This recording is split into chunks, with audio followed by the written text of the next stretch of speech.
Hi, good morning. I am Aladino Nonoy si Moraca, President of Central Philippine State University. Actually, the topic that I will discuss to you this morning is about food diversity in Negros, but I add on one of the critical issues and concerns, which is the genetic erosion of our food, especially on fruit, vegetables, and root crops. Now, I think the question that we need to answer now is, what is the role of Central Philippine State University in engaging this problem? Number one, we have 12,000 students more this semester. And I am looking into an opportunity that this young generation or young people should oversee and understand what happened now to our food diversity in Negros Occidental. If I have to connect on the data being presented by Picard, DOST, the total number of species or fruit and nuts in the Philippines is 300. And then the indigenous species is 170, fruit and vegetables. What happened to this fruit and vegetables available supposedly in the mountainous area or in the farm of the farmers? I think the issue that we need to connect also is how can farmers control over the seeds? Because in my experience as a farmer, when I was young, we were collecting more than 60 or 70 seeds of rice, traditional varieties of rice and Negros. And it so happened that years comes and changes happen on the approach on agriculture. These vital seeds lost because of the control or the coming in of the package of technology. And farmers forget already their practices on how to preserve those seeds. And I have noticed that when I become the president of Central Philippine State University, given with the reservation area of the university, which is 4,673.7 hectares, all over reservation area, and we have 10 campuses, I have noticed that this species of seeds, which is worth to be propagated and to be conserved, cannot be anymore found in the mountainous areas.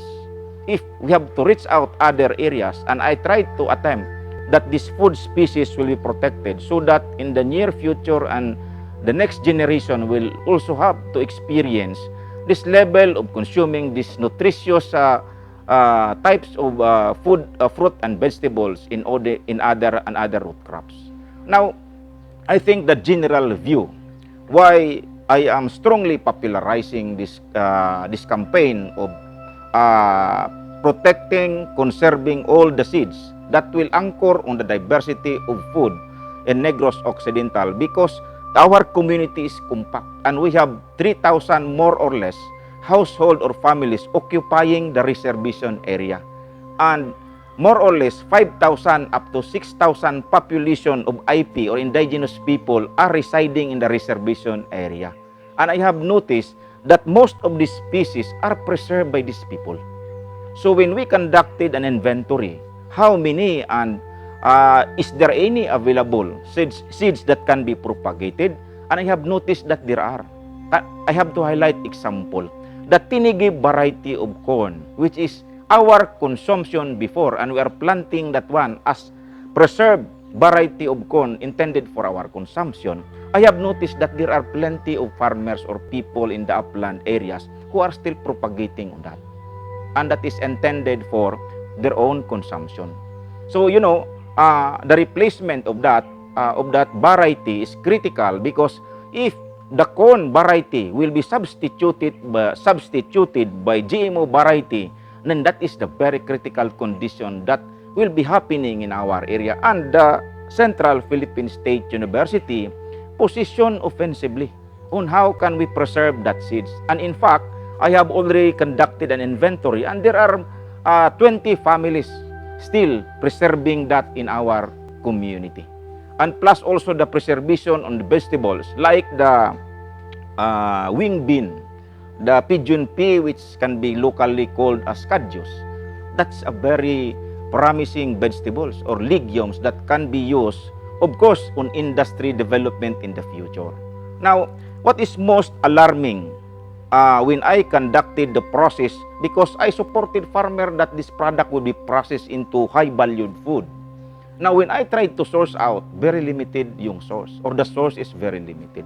That's why Central Philippine State University position of providing technical support on this community so that volume of production will be engaged. Now, example, what are the technologies we develop in order to challenge this community and be encouraged to produce food in line with the food diversity protection and conservation in Negros.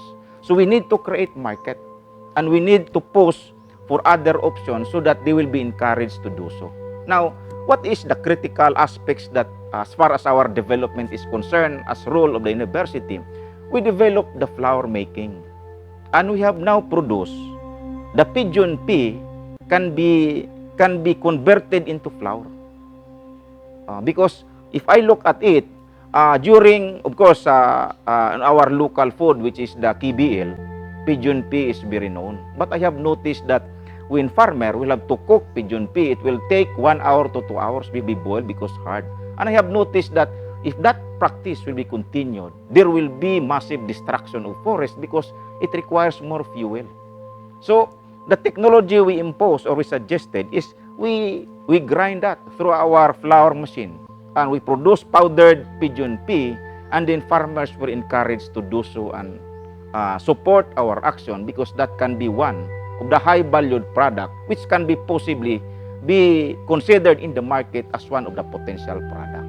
And of course, the collection of indigenous or traditional varieties of rice, I have to cite some example.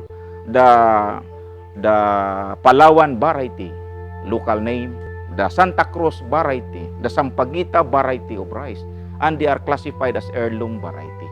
Now we are collecting, as of this time, CPSU is collecting, has now a seed collection of seeds on rice, 62 varieties.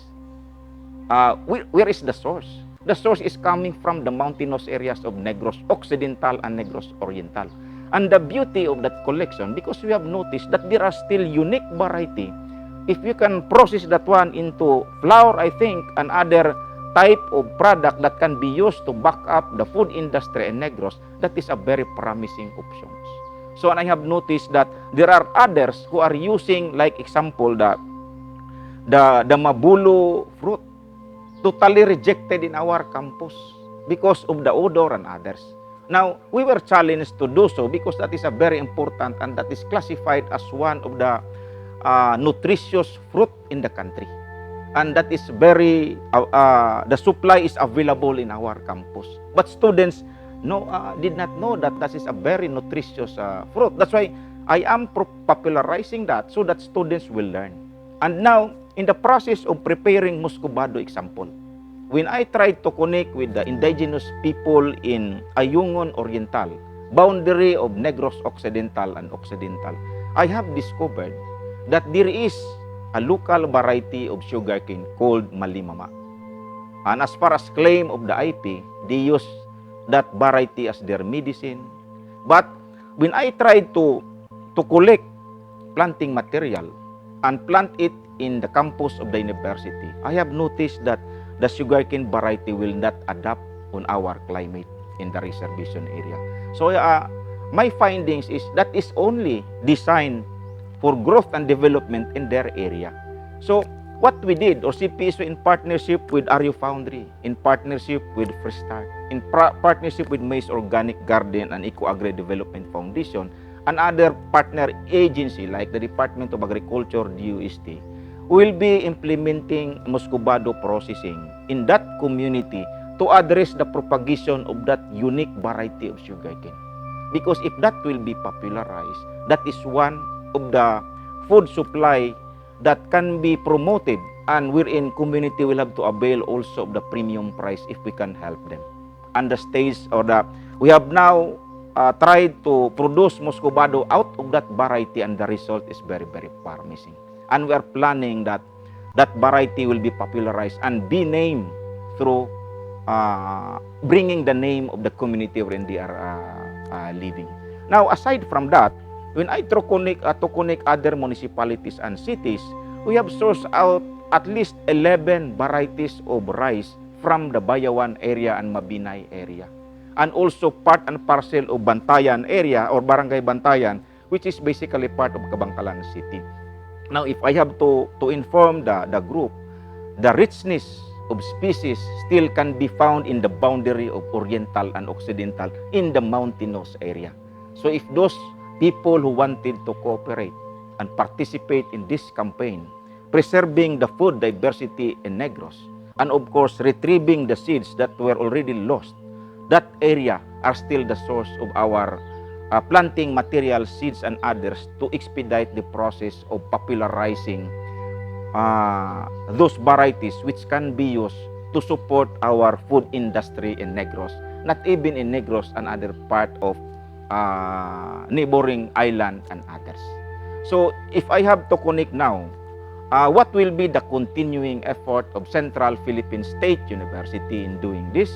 I've connected, and hopefully by next year, we will be opening a food technology program, which will anchor more on the processing. And of course, our agriculture program is very strong in the university. The production side will be taken care by that. And then development of machineries will be also developed by our engineering team. Now, if I have to connect again, the 12,000 young people will spread this good news because they will see the technology in action in our campus. And the beauty of this, because they will be the linking facilitator and linking element to spread after graduation this type of practices and hopefully connect to other provinces and regions in this country. And the sustainability aspects on how can we maintain and sustain the supply requirement if industry will spark and be specializing on the indigenous and traditional varieties of vegetables, cereals, fruits, and root crops. I think the position that we will be campaigning right now is an offensive move to take position in the next 3, 5, up to 10 years that this